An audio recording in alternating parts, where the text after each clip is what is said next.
Hi friends, డాగ్స్ని లేదా మీ పెట్స్ని యూట్యూబ్లో అమ్మాలంటే మా ఛానల్ వాట్సాప్ నెంబర్కి వీడియో పంపించండి. అలాగే మన ఛానల్ని ఇంకా సబ్స్క్రైబ్ చేయకపోతే వెంటనే సబ్స్క్రైబ్ చేసి పక్కనే ఉన్న బెల్ ఐకాన్ని యాక్టివేట్ చేయండి. Friends, let's start the video. Hi friends, welcome to our channel. ఈరోజు మీకోసం good quality German shepherd dog అనేది అమ్మకానికి అయితే తీసుకురావడం జరిగింది. ఓన్లీ వన్ ఫీమేల్ డాగ్ యాల్వ్లో ఉంది.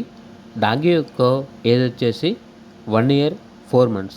వ్యాక్సినేషన్స్ అనేవి అప్ టు డేట్ కంప్లీట్ అయ్యాయి. చాలా యాక్టివ్గా ఉంటుంది. ఎటువంటి హెల్త్ ప్రాబ్లమ్స్ అనేవి ఏమీ లేవు. Very friendly dog. Transportation available లేదు. డైరెక్ట్గా లొకేషన్కి వెళ్ళి లైవ్గా చూసి మీకు నచ్చితేనే తీసుకోండి అని అయితే చెప్పడం అయితే జరిగింది. నియర్ టు హీట్ అనగా హీట్కి రావడానికి చాలా దగ్గరలో ఉంది. ఓనర్ నేమ్ వచ్చేసి దీపక్. ఇక్కడ డాగ్ ఉన్న లొకేషన్ వచ్చేసి మహబూబ్ నగర్. డాగ్ యొక్క ప్రైజ్ అనేది 15K అనగా 15,000. ప్రైజ్లో డిస్కౌంట్ అనేది కూడా ఇస్తారు. ఇక డాగ్ కావాలన్న వారు ఈ వీడియో కింద టైటిల్లో ఓనర్ నెంబర్ అనేది డిస్ప్లే చేయడం జరిగింది. ఓనర్కి కాల్ చేయండి. అలాగే ఛానల్ని సబ్స్క్రైబ్ చేయకపోతే సబ్స్క్రైబ్ చేయండి. Thank you. By by.